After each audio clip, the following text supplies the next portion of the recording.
Some words of support from Bank of Canada Governor Tiff Macklem after Prime Minister Mark Carney unveiled his first federal spending blueprint. The broad strokes, the feds are spending big with $141 billion in new measures over 5 years, projecting to find those savings of $51 billion over the same period, and promise that those plans will spur $1 trillion of economic growth. But it is all coming at a significant cost. A $78 billion deficit this year, still projected to be at $56 billion by 2029-2030. Former Bank of Canada Governor Stephen Poloz is here live in studio with me to offer his analysis this hour. It's nice to see you, Mr. Poloz. Great to be here. Thank you very much for making the time. Yeah. The last time we spoke, I believe, if I remember correctly, I asked you, what does the budget, what does the government need to do to address what you view as the biggest issue around investment vis-a-vis the trade war? And you said, create the conditions for that investment on the private side of things to catalyze. Do you think this budget accomplished that? In broad strokes, yes. It's all the right ideas. What we have to see is how you go about executing those ideas. But in broad brush, it's exactly right. The emphasis is on providing more fishing rods, not fish. In other words, not consumption, but let's grow through fundamental investment. And everything that's pictured there is driven by private sector involvement. Even the big infrastructure stuff, I believe, is going to be all partnered. So there's that catalytic notion that the Prime Minister has talked a lot about. Means that you're thinking of designing things, these are the details we need to see, that will draw in the private money and at good returns, and everybody will want to. And that's a very big shift in emphasis. If you could expand on that shift, when you say fish and fishing rods, how would you delineate the types of budgets we had seen versus this type of budget? Yeah, so I'm trying to distinguish between what we call transfers to persons or transfers, let's say, to provinces, which can end up being, the same thing, versus using those resources, which, are more scarce each year, using those precious resources to spontaneously create more economic growth. That's usually not an investment just by the government, but it's where the government may de-risk something or bring capacity to a position that then joins with private money to create something bigger. And importantly, all the talk about deficits and the debt ratio and so on in the budget is all kind of like a baseline set of assumptions. And it's based on an economic outlook, which everybody had as a consensus this past summer.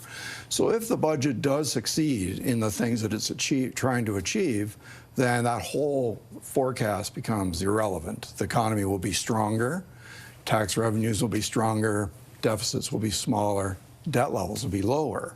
All those things is what we would expect, but you can't assume those things in a budget, and they could be very profound. Well, because I imagine the opposite could be true as well.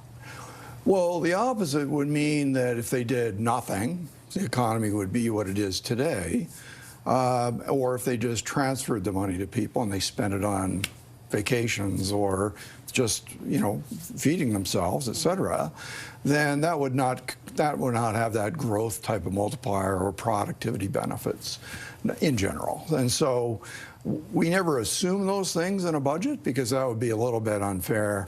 It would make the budget look too rosy, and then everybody would be tackling the assumptions as opposed to tackling, are these the right policies in the context? So some of the policies that you mentioned and that are aimed at catalyzing private investment, essentially, and increasing productivity. In broad strokes, we've seen them before. A couple of times, multiple times under Stephen Harper, once under Justin Trudeau. But essentially, this idea that you can write off your investments into your own business much easier and to a greater degree. Yes. Is there any difference in any assumptions we can have about the degree to which that will work or not?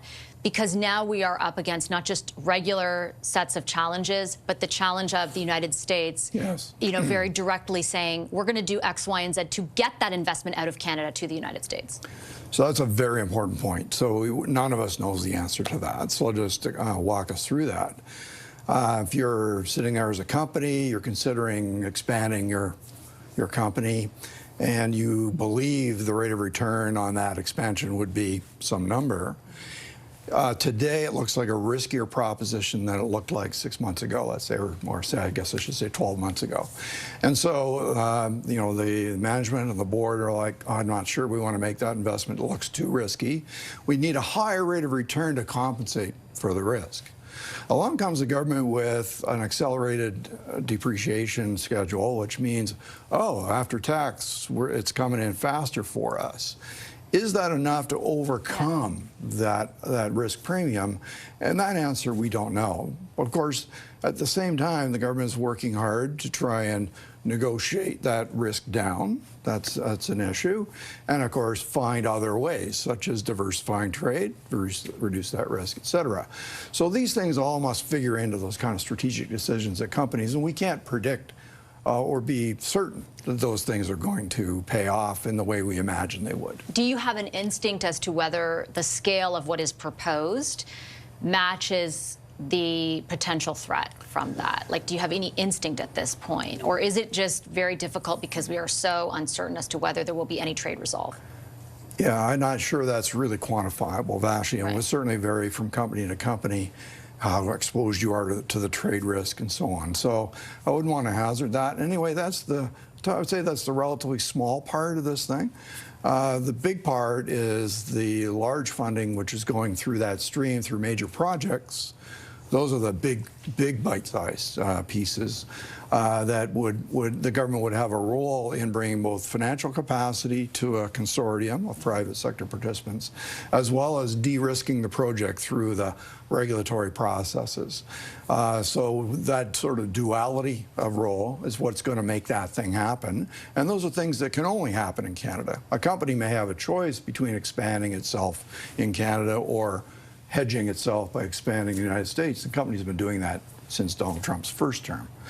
We know all that. But if it's an infrastructure project here in Canada that will facilitate economic growth here in Canada, well, it's only going to happen here in Canada. And so the benefits there definitely are going to be conveyed to the entire economy. I'm running out of time, but I did want to ask you, you mentioned the Major Projects Office. Yes. And the energy sector is very interested in, obviously, how that will work.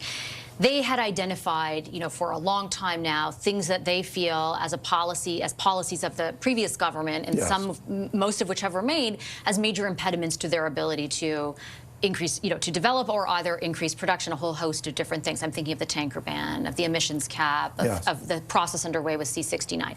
I know the government says that C-5 on an ad hoc basis might be able to get around those things. And they've also sort of hinted in the budget that the emissions cap could go, but it sounds like the industrial carbon price would increase, you know, in order to trigger that. There was no clarity yesterday that the Prime Minister offered on that. Right. What is your view on the level of certainty required by the sector to actually become a quote-unquote energy superpower?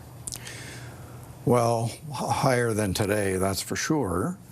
And I guess in this sense, that for that whole, what I call the walk and chew gum at the same time idea, which is we can be in a conventional energy superpower plus a green energy superpower, because we need all of everything in the world.